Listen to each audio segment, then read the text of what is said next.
जैसा कि आप सभी को पता है कि मैं ज्यादातर पर्सनैलिटी डेवलपमेंट की बात करती हूँ, पर्सनैलिटी ग्रोथ की बात करती हूँ। तो हमें अगर जीवन में आगे बढ़ना है तो हमें अपने शारीरिक शारीरिक स्वास्थ्य का ध्यान रखना चाहिए, अपनी मेंटल हेल्थ का ध्यान रखना चाहिए, फाइनेंशियल हेल्थ और स्पिरिचुअल हेल्थ का भी ध्यान रखना चाहिए। तो आज हम बात करने वाले हैं फाइनेंशियल हेल्थ की, जिसकी हमें सबसे ज्यादा जरूरत है। धन सब कुछ नहीं होता, पर फिर भी बहुत कुछ होता है। इसी के लिए आज हमारे साथ गेस्ट जुड़े हैं, जो चलते फिरते सोते उठते सिर्फ और सिर्फ फाइनेंस की बात करते हैं, जिनकी हर एक चीज कैलकुलेशन के साथ ही जुड़ी हुई है और जिनके पास हमारे हर एक सवाल का जवाब है। तो मैं स्वागत करती हूँ अभिषेक जी का। नमस्कार अभिषेक जी, कैसे हैं आप? नमस्कार मैम, बहुत अच्छा हूँ और आज आप बड़े प्यारे लग रहे हैं मैम। थैंक यू, और थैंक यू सो मच हमारे लिए टाइम निकालने के लिए, हमारी ऑडियंस के लिए। क्योंकि हम लोग अपनी हेल्थ के ऊपर, मेंटल हेल्थ और फिजिकल हेल्थ पे काम कर लेते हैं, फाइनेंशियल हेल्थ पे हमें लगता तो है हम काम कर रहे हैं, पर एक्चुअल में फाइनेंशियल हेल्थ क्या है और उस पर हमें कैसे काम करना चाहिए, उसकी सही नॉलेज सबके पास नहीं है। तो थोड़ा सा आप इसके बारे में हमें गाइडेंस दे दीजिए। तो मुझे लगता है कि हर किसी को इसकी नॉलेज है, लेकिन हम बहुत ज्यादा इसके बारे में सोचते नहीं हैं। इस कारण से डर में जीते हैं। यूजुअली अगर किसी एक आम इंसान से पूछा जाए कि क्या आपके पास में पर्याप्त पैसा है, आर यू फाइनेंशियली हेल्दी, तो आप 100 लोगों पर सर्वे करेंगे ना, तो 100 में से 90 लोगों का जवाब होगा नहीं। लेकिन रियलिटी क्या बिल्कुल। है? रियलिटी यह है कि कम से कम 40 लोग ऐसे मिलेंगे आपको जो एक्चुअली फाइनेंशियली हेल्दी हैं, but since they are not aware of their own financial health score, इस कारण से वो डर में जीते हैं। उनको ऐसा लगता है कि मेरे पास कम है, तो फिर वो एक हीन भावना में जीते हैं। उनको हमेशा ऐसा लगता है कि I am not having enough. अब जब इनफ नहीं है वाली बात आ जाएगी ना, तो कॉन्फिडेंस लॉस कर देंगे। और एक बार कॉन्फिडेंस हम्म। लूज कर दिया तो फिर अपना जो रियल सेल्फ है उसका एक्सप्रेशन बाहर आएगा ही नहीं। हमेशा इंट्रोवर्टेड रहेंगे। तो थिंग्स आर इंटरकनेक्टेड। अगर आपको कॉन्फिडेंटली फील करना है तो आपको पता होना चाहिए कि आपका फाइनेंशियल हेल्थ स्कोर क्या है। अगर आपको अपने रियल हम्म। सेल्फ को बाहर लेकर आना है तो फिर आपको पता होना चाहिए कि what is your real financial wealth as of now. तो it is an immersive part of life. हम सब लोग पैसे के साथ में, मतलब एक छोटे से बच्चे को भी पता होता है कि पैसा क्यों जरूरी है, पैसा क्या क्या उसको लाकर दे सकता है। तो one thing is very clear from very young age. और बात करते हैं आपके सर, साथ। अगर मैं आपसे पूछूं कि सही एज क्या है फाइनेंस में इन्वेस्ट करने के लिए, तो सही इन्वेस्टमेंट की अगर हम सही एज सोचे तो? सही एज मुझे लगता है कि 3 4 5 7 8 जनरेशन पहले शायद सही एज थी। ओके। अगर आप किसी बच्चे को इस दुनिया में लेकर आ रहे हैं, तो वो बच्चा खुद अपनी काबिलियत पर क्या कर लेगा, आप उसको कैसे बड़ा कर लेंगे, वो समय बताएगा। Time will reveal it. लेकिन वो कितना परिपक्व है, वो कितना संपन्न है अपने जन्म के समय, अपनी 18 वर्ष की उम्र के समय, अपने 21 वर्ष की आयु के समय, ये डिपेंड करता है कि उसके पापा ने क्या किया है, उसके दादू ने क्या किया है, उसके ग्रेट बिल्कुल। ग्रैंड पेरेंट्स ने क्या किया है। तो it can be the struggle of one man, it could be the struggle of 2 generation, it could be the struggle of 3 generations। कई सारे लोग तो हैं यानी कि आप ये हमें बताना चाह रहे हैं कि निवेश क्यों महत्वपूर्ण है? हाँ, निवेश क्यों महत्वपूर्ण है। जैसे मैं आपको एक बड़ा एग्जांपल बताता हूँ कि 2 बच्चे हैं। उन बच्चों में से जो बिटिया है उसने सोचा कि चलो एक एक्सपेरिमेंट करते हैं। दुनिया को जो है ना, हम सुपर हाई स्पीड का डेटा फ्री में देते हैं। तो लगभग लगभग हम्म। 50,000 करोड़ रुपए का डेटा इन्होंने लोगों के साथ में एक्सपेरिमेंट करके बांट दिया। आज रिलायंस जियो कई सारी कंपनियों को खा गई। आज रिलायंस जियो जो है वो one of the pioneer telecom player हो गया इंडस्ट्री का। कई सारी कंपनियां बंद हो गई, बहुत सारे ब्रांड्स हुआ करते थे, अब 2 3 सुनने को मिलते हैं। तो बिल्कुल। इन बच्चों ने ये एक्सपेरिमेंट क्यों कर पाया? क्योंकि पापा ने पुरुषार्थ किया है, दादू ने एक सपना देखा था, दादू ने कभी शुरुआत की थी। तो आपका जो ये सवाल था ना पहले वाला कि कब शुरू कर देना चाहिए, तो मुझे लगता है कि 2 जनरेशन पहले, 3 जनरेशन पहले, 5 जनरेशन पहले शुरू कर देना चाहिए, ताकि बच्चे जो है ना वो जियो जैसी कंपनी एक्सपेरिमेंटली बना डाले। बिल्कुल बिल्कुल सही, बिल्कुल सही। तो अगर मुझे आज से शुरुआत करनी हो, तो क्या एसआईपी में इन्वेस्ट करना सही है? एसआईपी एक तरीका है, एसआईपी कोई प्रोडक्ट नहीं है। एसआईपी की फुल फॉर्म है सिस्टमेटिक इन्वेस्टमेंट प्लान। तो हम्म। आप एसआईपी कहाँ कर रहे हैं? जो आप पोस्ट ऑफिस के अंदर एक रेकरिंग डिपॉजिट चलाते हैं ना, वो भी, अब आरडी कह लो उसको, एसआईपी कह लो, आप म्यूचुअल फंड में जो आप मंथली इन्वेस्ट करते हैं, वो भी रेकरिंग डिपॉजिट ही है ना, हर महीने जाता है, एक सिस्टम के थ्रू जाता है। तो एसआईपी तो करना ही चाहिए, लेट कभी नहीं है। देखिए धीरू भाई अंबानी अगर इस बात का अफसोस मनाते कि यार मेरी पुरानी जनरेशन ने कुछ नहीं किया, शुरुआत किसी ना किसी को तो करना होगा। पर सपना जो है ना वो दो बिल्कुल। पांच साल का मत देखिए, सपना देखिए फिर 200 साल का। विजनरी जो है ना वो विजन देखता है। 100 साल की प्लानिंग कीजिए, आज शुरू करिए उस 100 साल का पहला दिन। बहुत सही, बहुत सही। मतलब प्रेजेंट में आज से ही शुरुआत करते तो अपने आप आगे के साल तो हमारे बेहतरीन बनी जाएंगे। बिल्कुल डेफिनेटली। सही कह रहे हैं सर आप। तो एसआईपी अगर हम म्यूचुअल फंड में करते हैं, तो मुझे मतलब आपने कहा, हम जो भी जहां पे भी हम आरडी कर रहे हैं वो भी एक एसआईपी है, हम म्यूचुअल फंड में कर रहे हैं वो भी एसआईपी है। बेहतर कौन सी है और क्यों? तो मुझे लगता है दोनों बेहतर हैं। समझाता हूं आपको ये भी। अगर आपने पोस्ट ऑफिस में रेकरिंग डिपॉजिट शुरू किया या किसी बैंक में आपने रेकरिंग डिपॉजिट शुरू किया, वो आपको 5-6% का एनुअल रिटर्न देता है। अगर आप बिल्कुल। म्यूचुअल फंड के रिटर्न्स को देखेंगे तो यहां पर एग्जैक्टली बताना मुश्किल हो जाएगा कि आपको 15% मिलेगा, कि 12% मिलेगा, कि 8% मिलेगा, कि -5% मिलेगा। लेकिन हम्म। यहां पर थोड़ी सी रिस्क ज्यादा है। रिस्क किस बात की ज्यादा है? क्योंकि यहाँ पर ये इक्विटी मार्केट के साथ में काम करता है, तो यहाँ पर गेन्स भी ज्यादा है। अगर आप पिछले 3 सालों के रिटर्न्स देखोगे, तो पिछले 3 सालों में 50, 60, 70% तक के भी रिटर्न्स आपको कई सारे फंड्स में देखने को मिलेंगे। तो hmm. Why am not answering you कि पोस्ट ऑफिस वाला आरडी बेकार है या म्यूचुअल फंड वाला एसआईपी बेकार है, या ये अच्छा है या वो अच्छा है। जिस इंसान की रिस्क एपेटाइट है, जिस इंसान को उतार चढ़ाव से डर नहीं लगता, जिस इंसान को हम्म। इस बात की समझ है कि मैं पैसा बनाने के लिए निकला हूं, मैं 5-6% के गेन की रिस्क नहीं ले सकता। कुछ लोगों को, जैसे मेरा एक एग्जांपल बताता हूँ, मेरा एक निवेश था एलआईसी के अंदर, लाख रुपया सालाना भरते थे उसमें। मुझे at one point of time मुझे लगा कि बहुत बड़ी रिस्क है इस इन्वेस्टमेंट को कंटिन्यू करना। जो फिक्स मिल रहा है ना, तो भाई। जो डबल कोटेशन के साथ में गारंटेड इनकम थी कि आपको 6% गारंटेड मिलेगा, मुझे वो गारंटी मिलेगा, शब्द हाँ जो है जी। ना वो रिस्कियर लगने लगा। और आई चोज कि मुझे अपनी फाइनेंशियल प्लानिंग को जो है वो म्यूचुअल फंड के साथ में कर लेना चाहिए। So I understood the risk and I accepted the risk. अब हुआ क्या है, अब पिछले 3-4 सालों का अगर मेरा रिटर्न देखेंगे तो अब 20-21% का सीएजीआर आ रहा है। तो ओ वाह। ना, तो यहाँ लालच के साथ में एंटर नहीं करना है, यहाँ पर ये सोचकर एंटर नहीं करना है कि इतना बन जाएगा। यहाँ पर पहले आप ये समझ जाइए कि what you can lose, are you okay to you know मेरी विद दैट रिस्क। और कितनी रिस्क है? कई बार संपन्न नहीं होने के लिए, कई बार अपनी फाइनेंशियल हेल्थ को बेहतर नहीं करने के लिए जो आपने प्रयास नहीं किया ना, वो भी रिस्क है। बिल्कुल बिल्कुल सही बात कह रहे हैं सर आप। तो सर अगर मैं एसआईपी की बात करूं, एसआईपी मतलब जो हम हर महीने थोड़ी सी रकम, जो भी हमारा, हर एक इंसान का अपना अपना अलग अलग होता है। कोई 2,000 की करता है, कोई 20,000 की करता है, जिसको जो मुनासिब रहता है। तो हर महीने एसआईपी करना बेटर है, या फिर मेरे पास इकट्ठे पैसे हो जाए, मैं एक साथ 2 लाख रुपए डिपॉजिट कर दूं, वो बेटर है? या फिर इन दोनों को किस तरीके से हम समझें? मेरा ये नेक्स्ट क्वेश्चन है आपसे।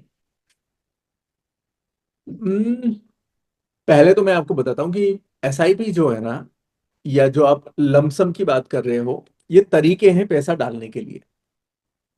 हम्म। आपके पास जो पैसा हर महीने आता है, फॉर एग्जांपल आपकी जो सैलरी है ना वो हर महीने आती है, तो हाँ जी। सैलरी का आप अपना बजट देखिए महीने का कि मेरे एक्सपेंडिचर्स इतने हैं, मेरे रेकरिंग एक्सपेंसेस इतने हैं, और मेरे कुछ लग्जरी वाले, मेरे कुछ मजे वाले, मेरे कुछ वन टाइम एक्सपेंसेस इस तरह के हैं।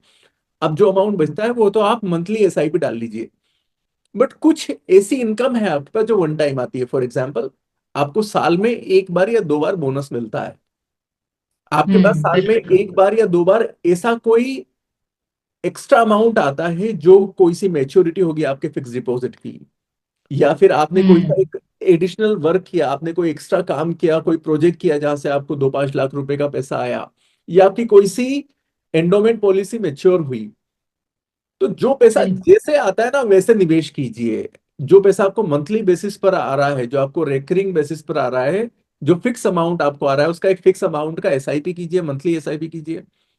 और जो पैसा आपको वन जी। टाइम आया है, उस पैसे को आप लमसम में निवेश कीजिए। इन दोनों के बीच में एक और तरीका है, जैसे अब मार्केट थोड़ा सा हाई सिचुएशन में, मार्केट जो है वो उसकी ओवर प्राइस्ड है, तो उस समय आप सिस्टमेटिक ट्रांसफर प्लान वाले मोड से, एसटीपी के मोड से इन्वेस्ट कीजिए।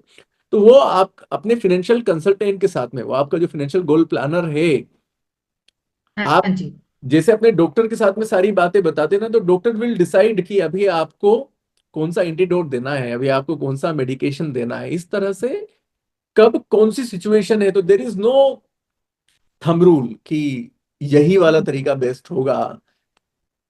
तो it is a combination of this and that, not this और दैट। सर अभी आपने एक शब्द यूज किया, फाइनेंशियल गोल। मतलब हेल्थ गोल होता है, फ्यूचर गोल होता है, ये मैंने सुना था। फाइनेंशियल गोल सुन के बहुत अच्छा लग रहा है, इसके बारे में अगर आप दो तीन और लाइन बता पाए तो। तो पहले तो ये मेरे जीवन का सबसे पसंदीदा सवाल है। Thank you so much for asking. अगर आप देखेंगे, आप जिस जनरेशन में रहे, मैं जिस जनरेशन में हुआ, यहाँ पर यूजुअली हम लोग चार गोल्स के बारे में जानते थे। तीन तो हम जानते ही थे, रोटी कपड़ा और मकान।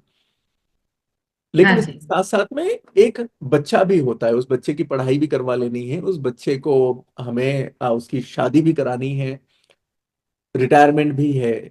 ये तीन चार गोल हुआ करते थे। लेकिन आज जो जेनजी है, यहाँ पर गोल चेंज हो गए। अब बच्चों को कार नहीं चाहिए, क्योंकि कार तो हमारी जनरेशन ने ले ली ना। जी अब जी, उन्हें बिल्कुल चाहिए बिल्कुल बिल्कुल। Luxurious car. हाँ जी। अब बच्चों को शादियां नहीं चाहिए, शादियां तो आपकी हमारी सबकी हुई हैं। अब उनको चाहिए डेस्टिनेशन वेडिंग। Destination wedding. अब मतलब आई नो, मेरे दादू जब हैं वो बात कहा करते थे कि बेटा, हम लोगों को गेहूं की रोटियां बहुत आसानी से हर रोज नसीब नहीं हुआ करती थी। तो आज तो बच्चों के सामने रोटियां तो सब कुछ है, अब उनको चाहिए ब्रेड, अब उनको चाहिए पिज्जा, अब उनको चाहिए गार्लिक ब्रेड। तो गोल्स जो है हम्म। ना वो चेंज हुए हैं। अब बच्चे की पढ़ाई गोल नहीं है, अब फॉरेन एजुकेशन गोल है। अब ट्रेवल, हम्म। अब एक पहाड़ में कोई ट्रिप का गोल नहीं है, अब फॉरेन वेकेशन का गोल है। बिल्कुल। तो financial goals are changing day by day. और फिनेंशियल गोल्स अगर आपको पता है, तो फिर आपके लिए उसको प्लान करना इजी होगा, क्योंकि ये सारे खर्चे होने हैं। तो इन्वेस्टिंग जो है हम्म। वो कंजूसी का नाम नहीं है। इन्वेस्टिंग जो है ना, that is preparedness for financial future, preparedness for future expenses. खर्च तो होने हैं। रिटायरमेंट आपको भी आना है, मेरे को भी आना है।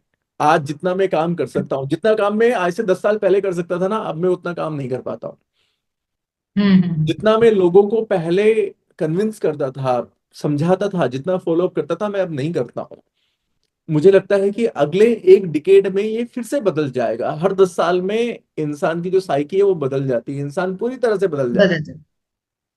तो बिल्कुल। पहले मैं बहुत मेहनत करता था, कम कमाता था। अभी मैं कम मेहनत करता हूँ, पहले से ज्यादा कमाता हूँ। हो सकता है 10 साल बाद में और कम मेहनत करूं, लेकिन और ज्यादा कमाऊं, क्योंकि स्किल और सेट ज्यादा बढ़ता कम। चला जा रहा है, एक्सपीरियंस बढ़ता चला जा रहा है, जो ब्रांड है वो बढ़ता चला जा रहा है, ट्रस्ट बढ़ता चला जा रहा है। लेकिन जैसे जैसे ये बढ़ हम्म। रहा है ना, एक पॉइंट ऑफ टाइम आएगा जब मेरे अंदर काम करने की इच्छा खत्म हो जाएगी। Let's say for example, at the age of 50 years, 55 years, 60 years, 65 years, I decide कि अब काम नहीं करना है, अब मेहनत नहीं होती है। तो at that point of time, जब हमारे पास में income, regular active income sources कम हो जाएंगे या बंद हो जाएंगे, उस समय के लिए रिटायरमेंट प्लानिंग करनी है। और it hmm. Is the time जब शायद मेरा बच्चा जो है उसकी शादी करनी होगी। तो इनकम आना बंद हो गई है, और अब 50 लाख रुपए, 1 करोड़ रुपए, 2 करोड़ रुपए का खर्चा है। तो जब हम्म। एक्टिवली इनकम आ रही है, उस समय उन एक्सपेंसेस के लिए प्रिपेयर होने का नाम इन्वेस्टिंग है। अगर मैं सही समझ रही हूँ तो मैं एक बार रिपीट करती हूँ जो आपने मुझे बताया। आप बताइएगा कि मैं सही रास्ते पे जा रही हूँ, क्योंकि मेरी ऑडियंस भी उस चीज को समझ पाए। Yeah. सबसे पहले आपने हमारी जो बात हुई, आपने कहा जिस दिन में आप है उसी दिन से आपको इन्वेस्टमेंट में आ जाना चाहिए। क्योंकि हम पीछे हमारे इस जनरेशन ने किया नहीं किया, हम आज 40 के हैं तो अब करके क्या करेंगे वाला क्वेश्चन है ही नहीं। आप चाहे 20 के हैं और आपने पार्ट टाइम जॉब कर लिया, आप उसमें चाहे थोड़ा है जो चाहता है आपको इन्वेस्ट करना चाहिए। First point. सेकंड पॉइंट जो हमारी भी बात हुई कि अब हमें पता है हमारे फ्यूचर में हमें भाई लोकल नहीं जाना, हमें तो फॉरेन ट्रिप लेनी है, बच्चों को सबसे अच्छे स्कूल में पढ़ाना है, फॉरेन एजुकेशन दिलवानी है। तो जितने बड़े हमारे गोल्स अपने बच्चों को लेके ड्रीम्स हैं, उसको फाइनेंशियल ड्रीम भी हमें उस हिसाब से करना चाहिए, उस हिसाब से इन्वेस्टमेंट भी होनी चाहिए। सर यही आप मुझे समझाया अभी तक आपने, है ना? यस, एक कहावत है जो कहती है कि इन्वेस्टिंग शुरू करने का सबसे बढ़िया दिन जो था ना वो 40 साल पहले का था, लेकिन हम्म। दूसरा सबसे बढ़िया दिन जो है ना वो आज का दिन है। बहुत बढ़िया, सही, बिल्कुल सही सर। तो सर हमने इन्वेस्टमेंट की बात की, लेकिन आजकल आप देख रहे हैं दिन प्रतिदिन इतने टैक्सेस होते जा रहे हैं, और सबसे ज्यादा जो पिसता है वो मिडिल क्लास व्यक्ति पिसता है। तो हम्म। अगर आप जितनी भी आपकी सैलरी है उसमें आपको टैक्स देना है, जो आपने और कुछ आपके पास एक लमसम अमाउंट आया, आपने कहीं कोई बिजनेस किया, आपको उसमें टैक्स देना, हर जगह टैक्सेस है। तो क्या इन्वेस्टमेंट के थ्रू हम उस टैक्सेस से भी बच सकते हैं? मतलब टैक्स देना चाहिए, पर फिर भी ऐसा कुछ है आपके पास सुझाव जो हमें इससे और अच्छे से हम उसको अप्लाई कर सकें? देखिए, मुझे लगता है कि टैक्स जो है ना ये घोस्ट नहीं है, ये दोस्त है। तो अच्छा। सबसे पहले तो अपनी इनकम को बढ़ाने का है। और हम्म। इनकम अगर आपकी बढ़ेगी तो टैक्सेशन जो है, एक मैं आपको बात बताता हूँ, आपने बड़ा अच्छा शब्द का उपयोग किया कि मिडिल क्लास जो है ना वो परेशान है। तो दो तरह के लोग हैं जो टैक्स के साथ में परेशान है। एक वो परेशान है जिनकी इनकम जो है ना वो 15 लाख रुपए से लेकर तो 50 लाख, 60 लाख, 1 करोड़ रुपए के बीच में है। इसके हम्म। नीचे वाले भी खुश हैं, इसके ऊपर वाले भी खुश हैं। अब बात आती है कि ये जो बीच का ब्रैकेट है, यहाँ पर लोग क्या करें। मुझे लगता है यही लोग देश चलाते हैं, सबसे ज्यादा टैक्स भी यही लोग भरते हैं। बिजनेस वाला जो है वो अपने हम्म। एक्सपेंसेस के साथ में टैक्सेशन को बचा लेते हैं, क्योंकि वो इतने सारे लोगों को रोजगार दे रहे हैं। तो जब इतने सारे लोगों को रोजगार दे रहे हैं तो जिन लोगों को रोजगार दे रहे हैं वो टैक्स भरते हैं। राइट। हम्म। तो अब बात आती है इन लोगों की, जिन लोगों की इनकम जो है वो 10 लाख, 12 लाख रुपए से लेके तो 1 करोड़ रुपए के बीच में है। तो यहाँ पर कुछ बेनिफिट्स जो है वो government of India income tax department देता है। जैसे आपके पास एक सेक्शन 80C में बेनिफिट है 1.5 लाख रुपए का ओल्ड टैक्स रिटर्न में। आपको एनपीएस में 50,000 रुपए आप डाल सकते हो, उसका भी आपको बेनिफिट मिलता है। आप अपना हेल्थ इंश्योरेंस ले सकते हैं 25,000 रुपए तक का, और आप अपने पेरेंट्स का हेल्थ इंश्योरेंस ले सकते हैं 50,000 रुपए तक का, वो भी टैक्स एग्जेम्प्टेड है। आप नेशनल पेंशन स्कीम में पैसा डाल सकते हैं। आप फिक्स्ड टैक्स सेविंग एफडी के अंदर पैसा डाल सकते हैं। कुछ पर्टिकुलर यूलिप यूलिप प्लान्स हैं जहां पर आप अपना पैसा डाल सकते हैं। कुछ सुकन्या समृद्धि के अंदर ऑप्शन है जहां पर आप पैसा डाल सकते हैं। सोवरेन गोल्ड बॉन्ड है जहां पर भी आप का जो मेच्योरिटी है वो टैक्स एग्जेम्प्टेड है। तो there are couple of options जहां पर जाकर आप टैक्स बचा नहीं सकते हैं, लेकिन टैक्स को मिनिमाइज कर सकते हैं। आप टैक्स हार्वेस्टिंग कर सकते हैं। इक्विटी लिंक्ड सेविंग हम्म। स्कीम, मुझे लगता है कि जो लोग अपने अर्ली एज में हैं, जो इक्विटी की पावर समझते हैं, उनके लिए ईएलएसएस एक अच्छा ऑप्शन हो सकता है, बशर्ते आप ईएलएसएस के सारे प्रोज एंड कॉन्स को अच्छे से समझ लें। यहाँ पर आपका हम्म। जो पैसा है वो सिर्फ 3 साल का लॉक इन है। आपको जो रिटर्न्स हैं वो इक्विटी वाले मिलते हैं। इक्विटी उस समय पे कैसा परफॉर्म करती है, तो India is a developing nation, it is not a developed country, right. तो हम लोग इमर्जिंग मार्केट हैं जहां पर अभी बहुत कुछ होना बाकी है, बशर्ते इट कंटिन्यू ग्रोइंग। तो टैक्स प्लानिंग, मुझे लगता है कि टैक्सेशन के साथ में आपको जो करने की जरूरत है वो है टैक्स को हार्वेस्ट कीजिए, टैक्स को सही तरह से प्लान कीजिए। That is the only way possible. Otherwise tax को दोस्त बनाइए, इससे भागिए नहीं, हम्म। इनकम को बढ़ाइए। वाह, बहुत बहुत बढ़िया, बहुत बढ़िया सर। अच्छा, मैं आपका ज्यादा समय नहीं लूंगी, पर एक दो और क्वेश्चन आ रहे हैं तो वो मैं आपसे पूछना चाहूंगी। पहले के जमाने में जो हमारी जनरेशन थी या हमारे पेरेंट्स की जनरेशन थी, जो उन्होंने हमारे दिमाग में डाला था वो ये था कि जब भी हमें निवेश करना होता था तो वो कहते थे आप प्रॉपर्टी ले लीजिए, आप गोल्ड खरीद के रख लीजिए, तो वो सबसे अच्छा बेस्ट ऑप्शन है कि प्रॉपर्टी बनी रहती है तो आपके पास अच्छा रहता है, आप उसमें रह भी सकते हैं। और वो तो आजकल लोग ईएमआई पे, मतलब बहुत ईएमआई दे के अपने घर के लिए निवेश करते हैं। तो आपके लिए कौन सा निवेश ज्यादा बेटर है, म्यूचुअल फंड में निवेश करना या घर गोल्ड वगैरह पे निवेश करना, और क्यों? हम्म देखिए मैम, अगर हम गोल्ड की बात मैं इसलिए कर सकता हूं क्योंकि आप जो गोल्ड खरीद रहे हो, मैं जो गोल्ड खरीद रहा हूं, और जो हमारे दर्शक हैं वो जो गोल्ड खरीद रहे हैं ना, ये गोल्ड की कीमत सबके लिए बराबर है। 10 ग्राम गोल्ड हम्म। आपके यहाँ पर जितने का मिलता है मेरे यहाँ पर भी उतना मिलता है, क्योंकि हम एक ही देश के रहवासी हैं। इस पर टैक्सेशन सेम है, इस पर जीएसटी सेम है। वर्ष 1950 से लेकर तो आज तक अगर हम गोल्ड का रिटर्न देखें तो ये 9.2% का है, लगभग 9.5-10% ऑन हायर स्लैब है। 50 रुपए 100 रुपए का 10 ग्राम गोल्ड हुआ करता था, अभी 77-78 हजार रुपया, 80 हजार रुपया प्रति 10 ग्राम है। तो ये ओवरऑल सीएजीआर की बात करें तो ये 9-9.5% का रिटर्न है। लेकिन अगर आप इस देश के सेंसेक्स का रिटर्न देखेंगे तो सेंसेक्स का रिटर्न जो है वो 13-13.5% का है। ओके। अगर गोल्ड ने बहुत बढ़िया। 1 लाख रुपए को 21 लाख रुपया बनाया है इस टाइम पीरियड में, तो वहीं पर इक्विटी जो है उसने इसी 1 लाख रुपए को लगभग लगभग 50 लाख रुपया बनाया है। लेकिन यहाँ जो बात समझने की है कि जब मार्केट में गिरावट आती है उस समय आपका टेम्परा कैसा है। तो there is no one good way. Gold is also a very good option, equity mutual fund is also a very good option.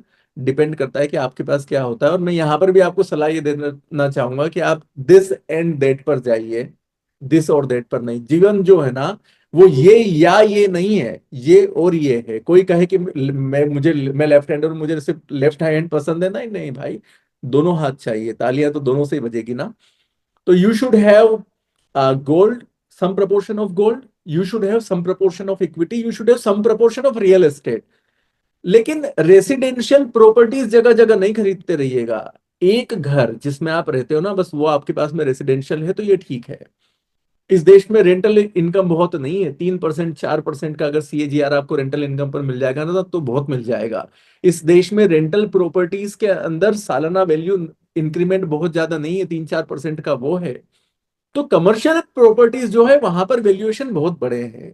पर कमर्शियल में कब हम्म। आपने किस कीमत पर लिया है वो भी डिपेंड करता है।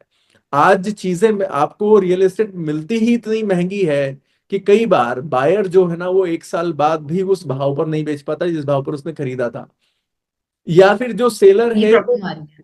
सेलर 2 साल बाद भी उसी रेट पर रियल एस्टेट बेच रहा होता है जिस रेट पर वो 2 साल पहले दे रहा था। तो आप किस रेट पर खरीद रहे हो, आपको कितनी समझ है उसकी बाइंग की, that matters a lot in this case. ठीक है, ठीक है। Thank you sir. एक और क्वेश्चन, मतलब आपसे इतना ज्ञान मिल रहा है ना कि मैं चाहती हूँ कि मैं आपका टाइम और ना लूं, पर मेरे सवाल नहीं बंद हो रहे। कोशिश करूंगी मेरा लास्ट क्वेश्चन हो। अगर जैसे म्यूचुअल फंड के बारे में ये कहा जाता है ये रिस्क टेकिंग है, इसमें पैसे डूब भी सकते हैं, आ भी सकते हैं, पर एसआईपी में भी क्या ऐसा है? और इंसान अगर स्टार्टिंग में इसको देखना चाहे, इसको एक्सपीरियंस करना चाहे, तो उसे किस अमाउंट से शुरुआत करनी चाहिए और किस स्टेप को लेना चाहिए? मतलब एक मुफ्त जमा कर दे या एसआईपी से शुरू करके देखे? इसके लिए मुझे आपकी एडवाइस चाहिए। देखिए, अगर आप एक्सपेरिमेंट कर रहे हैं, मुझे लगता है हम्म। कि आ, मैं आपको 2-3 फैक्ट्स बताता हूं। ये देश जो है, ये इक्विटी मार्केट को सट्टा बाजार बोलता है, जुआ बाजार बोलता है। और कुल 5 करोड़ इंडिविजुअल फोलियोज हैं जो म्यूचुअल फंड के माध्यम से अपने पैसे को निवेश करते हैं। इक्विटी मार्केट के अंदर लगभग 10-11 करोड़ डीमेट अकाउंट्स है जो लोग डीमेट में ट्रेडिंग करते हैं। म्यूचुअल फंड जो है ना, ये बोरिंग तरीका है। यहां पर मोस्टली इन्वेस्टर्स वो आते हैं जो कि इक्विटी मार्केट की पावर समझते हैं, लेकिन इक्विटी से हार चुके हैं। वहां पर कोई 1 लाख रुपया गंवा चुका है, कोई 2 लाख रुपया गंवा चुका है, लेकिन उसको पता है कि गलती मेरी थी, मैंने वहां पर लालच में आकर ट्रेडिंग करी, मेरी गलती थी। ये सिस्टम जो है ना, ये रोज रोज ट्रेडिंग करने का नहीं है। ट्रेडिंग करने वालों को सलाह होती है कि आप बेहतर है कि पैसा दान दे दीजिए कहीं पर जाकर, क्योंकि आप यहाँ पर भी पैसे को छोड़ने वाले हो, लेकिन आपको दुख होगा। आप कहीं पर दान दे दोगे ना, तो आपको कम से कम कुछ तो खुशी होगी, संतुष्टि होगी कि मैंने अच्छा काम किया है। सेटिस्फाई तो रहेंगे बिल्कुल। सेटिस्फेक्शन है आपको, क्योंकि यहाँ पर भी आपका पैसा तो जाने वाला है फॉर श्योर, अगर आप डेली ट्रेडर वाले तरह से काम करते हो। अब आता है सेकंड पॉइंट।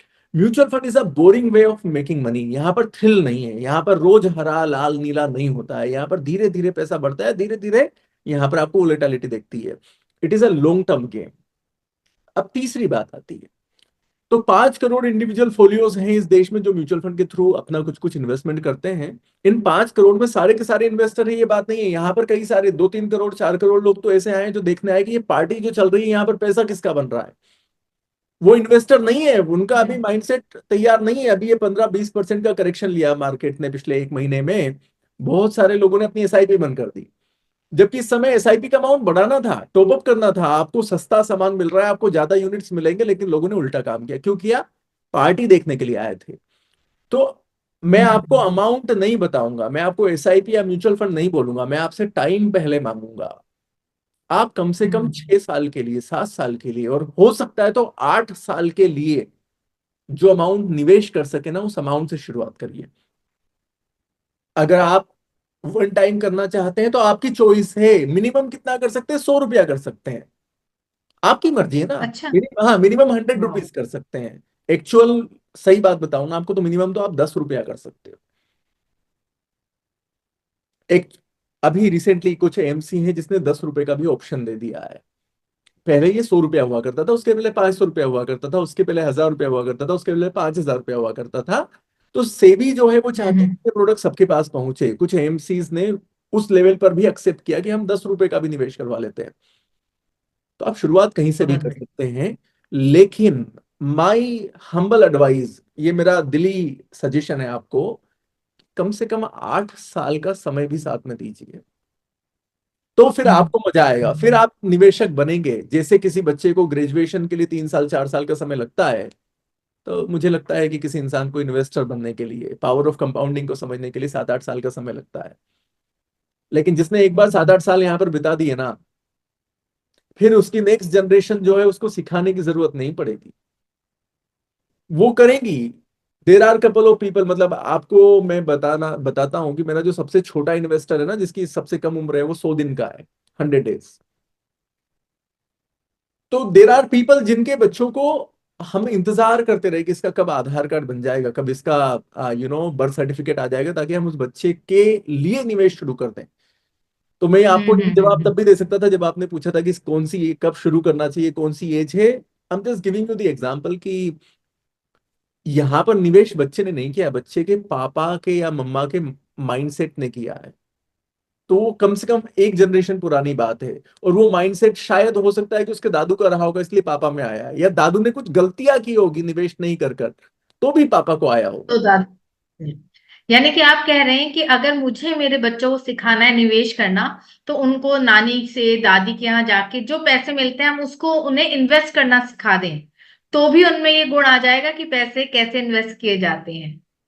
100% ऐसा करिए ना आप। एक मैं आपको प्रयोग बताता हूँ। There is an investor of mind, Mahen भाई नाम है इनका।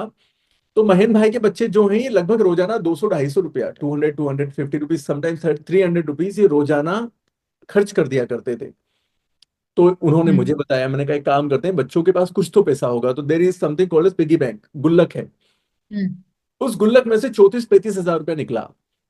ये बात है 2023 की, मार्केट जो है बढ़ रहा था, हमने उस समय उनके उस 30-35 हजार रुपए का निवेश कर दिया। और उस पैसे की वैल्यू खुशकिस्मती से बहुत कम समय में बेहतर हो गई। मार्केट मेहरबान था। हम्म। बच्चों ने जब हम्म। देखा तो उनको समझ में आया कि अरे पैसा बढ़ सकता है। तो बच्चों को समझ में आया कि अब ये मेरा पैसा है। वहां पर हम्म। उनका अपना अटैचमेंट हुआ उस इन्वेस्टमेंट के साथ में। और बच्चे जो हैं वो लगातार निवेश कर रहे हैं। अब वो इंतजार करते हैं कि कब पैसे को निवेश कर दिया जाए। अब वो बच्चे जो हैं वो कुछ पैसे को बचाते हैं। तो उसके पेरेंट का कहना है कि सर अब जो है ना, बच्चों का 300 रुपये रोज का खर्चा नहीं है, तो ये 50-60 रुपया भी खर्च करने में सोचते हैं 2 बार। तो आपने बहुत बढ़िया, हैबिट बहुत। को चेंज किया, आपने उनका जो बिहेवियर है ना उसको चेंज किया। पहले हैबिट थी खर्च करने की, अब हाँ वही जी। हैबिट आ गई कि पहले पैसे को इकट्ठा करना है फिर उसको इन्वेस्ट करना है। तो ये तो बिहेवियरल पूरा शिफ्ट माइंडसेट ही चेंज हो गया बच्चों का। चेंज हो गया। सर, अभी आपने मार्केट की बात की, तो कई बार मार्केट नीचे गिर जाती है और उस समय पे लोग पैसे निकालना शुरू कर देते, डर जाते हैं। तो यानी कि वो गलत करते हैं, उन्हें रुकना चाहिए। देखिए मैम, मैंने आपको अभी कहा कि 8 साल का माइंडसेट बनाकर मार्केट के अंदर आई है। मार्केट के बारे में दो तीन हम्म। बातें बताता हूँ। लोग कहते हैं, मेरी वाइफ कहती है कि आप बोलते हो कि ये बच्चा जो है ना बड़ा शरारती है, ये चढ़ता है, ये उतरता है, ये फिर चढ़ता है, ये उतरता है। लेकिन दो बातें जो आपको मार्केट के बारे में समझना चाहिए वो ये है कि मार्केट उतरता कम है, चढ़ता ज्यादा है। वर्ष 1980 हम्म। में सेंसेक्स की शुरुआत हुई, 79 में सेंसेक्स जो है वो 100 पॉइंट्स पर था। अभी जब मैं कह रहा हूं कि 15-20% का करेक्शन है, तब मार्केट जो है ये 76,000 पॉइंट पर है।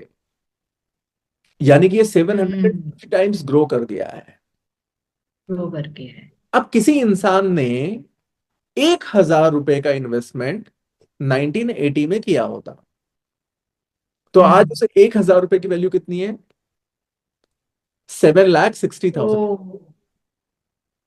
अब जिस इंसान ने 40 साल तक उस 1,000 रुपए को छुआ नहीं, उस पैसे को बस बढ़ते हम्म। करते हुए देखा है,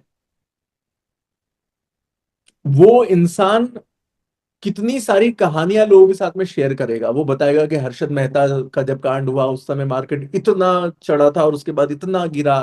फिर जब लहमैन ब्रदर हम्म। क्राइसिस आई उस समय मार्केट इतना चढ़ा था, इतना गिरा। फिर फिर उस इतना समय गिरा। केतन पारिक वाला इंसिडेंट हुआ तो क्या हुआ, सत्यम वाला इंसिडेंट हुआ तो क्या हुआ। देश में जब अर्थव्यवस्था बदल रही थी, जब इन्फ्लेशन बढ़ रही थी, उस समय क्या हुआ। यूएस का अपना पंगा हो गया, उस समय क्या हुआ। अलग अलग देशों में फाइट हुई, उस समय क्या हुआ। तो they have so many incidents, so many stories to narrate. तो मेरा एक सलाह है, जो हम्म। लोग अपना पैसा गिरते हुए मार्केट में निकाल लेते हैं ना, आप क्या करा करना, आप 1,000 रुपये छोड़ दीजिएगा। तो 5 साल 7 साल के टाइम का तो आप नुकसान पाओगे, लेकिन आप एक लेसन सीख पाओगे। वो ये सीख पाएंगे कि उस समय अगर मैंने अपने बिहेवियर को कंट्रोल किया होता। इमेजिन करिए ना, हम्म। अगर अर्जुन के पास कृष्ण नहीं होते, जब उसने सोचा था कि ये जो गांडीव है, ये जो धनुष है ना, ये मैं नहीं उठा पाऊंगा, मेरे तो हाथ कांप रहे हैं। तो कृष्ण ने उसको धनुष उठाना या धनुष चलाना नहीं सिखाया, माइंडसेट सिखाया कि कैसे अपने काम को किया जा सकता है। तो इन दिस बिल्कुल सही। In this sector you should have somebody with you, जो आपका सारथी हो, जो आपका एडवाइजर हो, जो आपका हैंड होल्डिंग करे। अदरवाइज ह्यूमन बिहेवियर जो है ना, वो बंदर की तरह है। कई सारी जगहों पर जेन मास्टर्स कहते हैं कि we all have a monkey mind. US में डॉक्टर्स को अपने खुद के बच्चों की, अपने फैमिली मेंबर्स की सर्जरी करना अलाउ नहीं है, क्योंकि उनका अटैचमेंट है बच्चों के साथ में। ये पैसा जो है ना, इसके साथ में भी हमारा बहुत ज्यादा अटैचमेंट है। आप किसी बच्चे को 100 रुपए दीजिएगा हाथ में, 1 मिनट पहले तक उस छोड़ता नहीं है सर। वो 100 रुपए उसके नहीं थे 1 मिनट पहले तक, लेकिन अब आप वापस लेके बता दीजिए। तो बच्चा बड़ा हो बिल्कुल गया सही। है, पर बच्चा बच्चा ही है। मैं हो सकता है 35 ईयर्स का हो गया होगा, लेकिन मेरे अंदर का बच्चा जो है ना वो वैसा ही है। पैसा छूटता नहीं है। तो इस कारण से you should have somebody with you, जो कि आपको हैंड होल्ड करे, जो आपको गाइड करे। आप खुद अपने पैसे के साथ में अनासक्ति का भाव नहीं लेकर आ सकते हैं, डिटैच नहीं फील कर सकते हैं। डॉक्टर लाख कहे कि ये मेरे बच्चे को मैं बॉडी की तरह ट्रीट कर लूंगा, लेकिन जब उसका हार्ट वहां पर धधक रहा होगा ना, उस समय उसको बच्चे की बचपन वाली तस्वीर याद आएगी, वो इमोशंस याद आएंगे। तो आप अपने आप को कितना ही प्रैक्टिकल मान लीजिए, आप अपने आप को कितना ही कह लीजिए कि मैं भावुक नहीं हूं। We all are emotional people, we all are born with emotion and that is our strength. तो इसको स्ट्रेंथ बने दीजिए। या ठीक ठीक। Thank you sir, thank you so much. आपसे बहुत कुछ जानने को मिला और मुझे विश्वास है जितना मैंने सीखा मेरे दर्शकों ने भी उतना ही सीखा होगा। फिर भी मैं अपने दर्शकों से कहना चाहूंगी कि अगर आपके कोई भी क्वेश्चन है तो आप प्लीज कमेंट बॉक्स में पूछिए, सर आपको उसका रिप्लाई देंगे। और उसके बारे में ज्यादा से ज्यादा जितनी इंफॉर्मेशन है वो हम आपको प्रोवाइड करवाने की कोशिश करेंगे। इसके अलावा अगर आपके और ज्यादा क्वेश्चन आए तो हम एक और ब्रॉडकास्ट करेंगे आपके सर के साथ मिलके। तो आई thank you so much sir, आपके कीमती समय देने के लिए और इतनी अच्छी नॉलेज हमसे शेयर करने के लिए। My pleasure ma'am, thank you चलिए, जय Shri for Krishna. Inviting. And सबसे मोस्ट इम्पोर्टेंट चीज दैट इज द डिस्क्लेमर। आपने हमेशा इस डिस्क्लेमर को सुना हुआ है, mutual funds are subjected to market risk, read scheme related documents carefully. आप किसी के साथ में भी किसी की भी बातों को सुनकर बहुत ज्यादा लालच में मत आ जाइए, और इस डिस्क्लेमर को सुनकर बहुत ज्यादा भय में भी मत आइए। चीजों को समझिए, जानिए पास्ट में क्या हुआ है, हम्म। क्या आप उस तरह की रिस्क के साथ में आगे जा सकते हैं। हमारा उद्देश्य इस सेशन को करने का जो था वो था कि आपको इसके बारे में बताया जाए। पिछले 40 सालों में पैसा इसलिए नहीं बन पाया क्योंकि इंफॉर्मेशन नहीं थी, लेकिन अगले 40 सालों में पैसा इसलिए भी नहीं बन पाएगा क्योंकि इंफॉर्मेशन बहुत ज्यादा है। कोई कुछ बोल रहा होगा, कोई कुछ बोल रहा होगा। That is why you should have somebody with you who can understand your needs, who can handhold you, and whom you can trust, and also share your financial things, because पैसे की बातें करना भी अपने आप में बहुत जिगरा मांगता है, आप वहीं पर पैसों की बात कर सकते हैं जहां पर आपका ट्रस्ट है, जहां पर आपको लगता है कि ये इंसान मुझे हेल्प कर सकता है। तो with this disclaimer and with this thing, I rest my case. Thank you so much for inviting. It was pleasure being with you. Same here sir, thank you so much. जय श्री कृष्णा। जय Shri Krishna ma'am.